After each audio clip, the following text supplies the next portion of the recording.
BYD is still an unfamiliar brand to most people in Europe, but not for much longer. The Chinese maker has been forging into Europe and the UK for over a year now.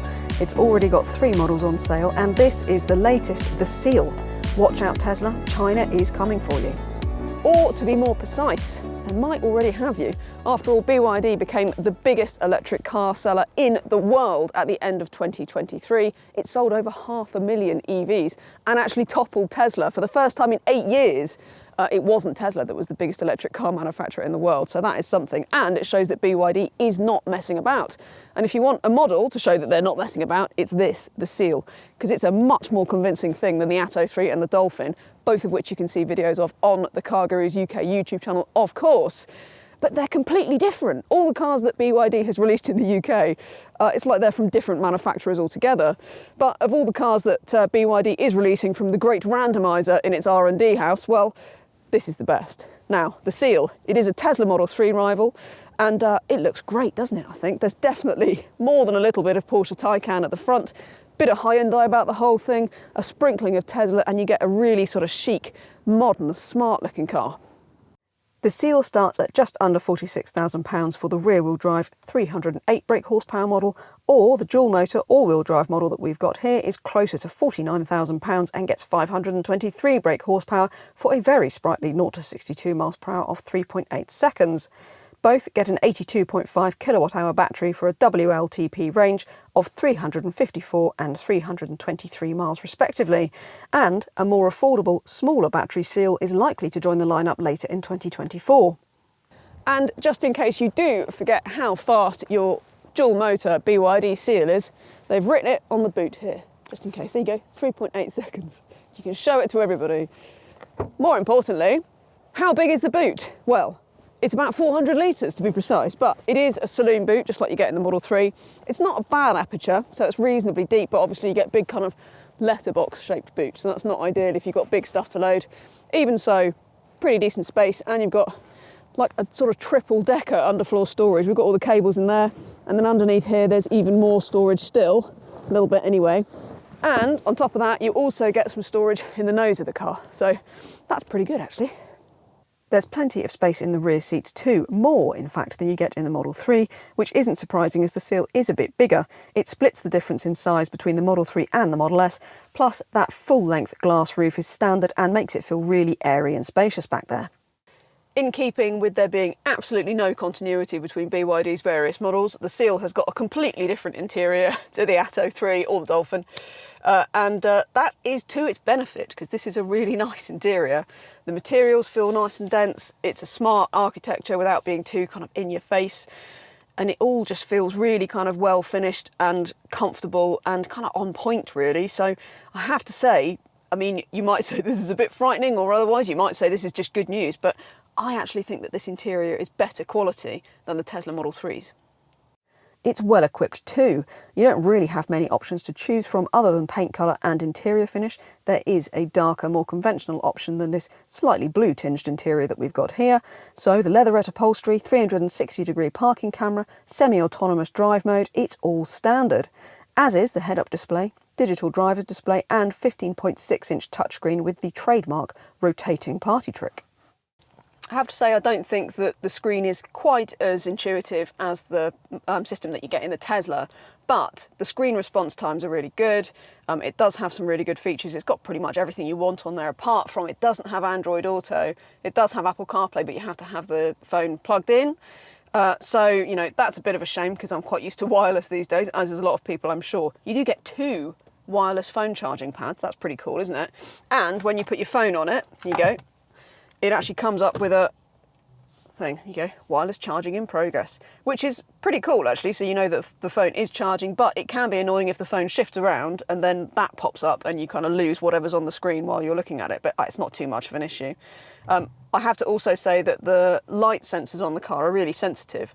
So if you're sort of driving around, and especially in this kind of flat light that you get a lot in the winter in the UK, it's never quite sure if it's going to have its lights on or off. And so this system kind of goes bing or dark or bing or dark, and that's kind of annoying. You can turn that off. But that's another sort of small niggling kind of irritation. And there are kind of a few of those about this system. But I mean, I have to say it's still pretty good, and you do get used to it. You've got all your drive features in here. I can't find anywhere in here to turn off the speed limit warning, which is really annoying.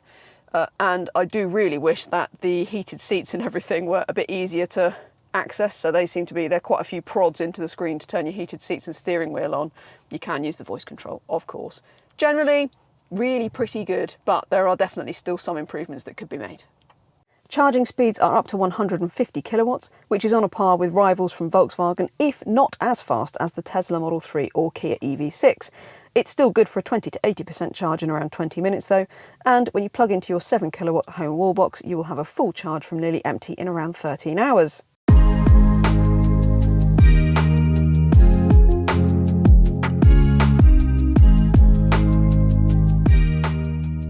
So, how does the Seal drive?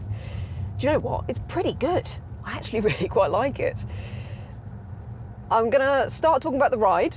So I do think the ride is a little bit lumpy because the car feels quite stiff. Now that's not a bad thing because it means that it also feels very controlled. So you don't get much wallowing, get a little bit of body movement, but everything feels quite sort of taut. And I like that about it. But it does mean that over potholes and some big undulations and things, you can really, feel the car move about a bit. Part of that is actually because of the battery and the way this car is made. So this has got the BYD Blade battery, which sounds sort of like a Marvel comic hero or something, but it is in fact a lithium iron phosphate battery, or LFP for short, and that is different to the standard lithium ion technology that you get in most EVs these days. BYD famously actually hammered a nail through the Blade battery at a press conference to show that it's safer. So it's different technology. It's different cell layout, different cell chemistry, and to be honest, I think it's probably up there as arguably the best battery chemistry in the world at the moment. So BYD really are not hanging about on that front, and it's a real bonus to this car that it has that technology. And that is also part of the structural integrity of this car, that whole kind of battery pack, and that's one of the reasons why it feels quite stiff. And that means that it handles quite well. It does, like I said, mean a slightly lumpy ride, but it also means that it handles pretty well. Now, if you've got it in normal mode, the acceleration actually feels pretty muted. You really do have to put it in sport mode. You've got a little scrolling button down here to do that. I wish it was a bit bigger. It's a bit tiny and a bit fiddly now. And then you've suddenly got ridiculous acceleration. You get a proper kind of punch of acceleration if you want it, and it just keeps going as well. It really is fast, this car. It's got some pretty sharp steering. I do think that in sport mode, the throttle, if anything, is a little bit too sharp. You can sort of back off for a corner and then you get back on the throttle as you go round, and it just feels a little bit sort of a bit too sharp. You can kind of jerk a bit. And on that note, I would also say that perhaps the sort of setup for the brake regen could be a little better as well. So you've got two levels of brake regen, which you have to access through the screen. I don't like that either. I'd much rather have control of the brake regen on paddles on the steering wheel. I don't want to have to go through the screen to change the adaptive driving stuff, really. So you go onto the screen and you've got all your vehicle settings and things, and you've got comfort or sport mode for the brake assist. But even in comfort mode, when you come off the throttle, just in the normal ebb and flow of driving, even at town speeds, you have to have quite precise throttle control to be able to make that a smooth transition from accelerating to the brake regen kicking in. So I think there are other EVs out there, Tesla included, and the Volkswagen Group cars, this kind of thing, who've got a much better sort of bleed in for their brake regen systems. So that's a really tiny kind of niggle that I think is, again, something to work on. But that's a feature of this car, I find. That's what I'm feeling about the whole thing, is that it's really, really good. I really enjoy driving this car. It's got real composure to it. You can fling it through corners if you want. It's got all the performance you want. It feels properly high tech. Things like the head-up display is really crisp and sharp. All the readouts are really good. The steering wheel feels nice. It feels really together, this car, but there's just all sorts of little niggles that could be worked on, largely to do with the assistance systems and various of the other interfaces, but it really is it's a properly good thing. As for the real-world range in the BYD, we are seeing around 300 miles despite the freezing conditions that we've been filming in. We would expect that to drop on a longer motorway journey as we were in mostly slower conditions, but it does promise that you might even see close to that WLTP claimed figure when it gets to warmer summer temperatures.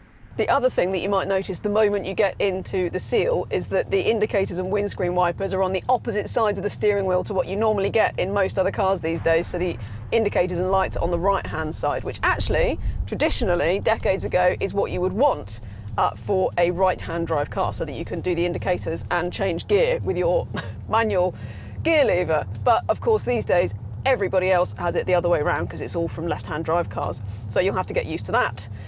I have already wiped my windscreen wipers furiously going around corners a number of times, but you do get used to it.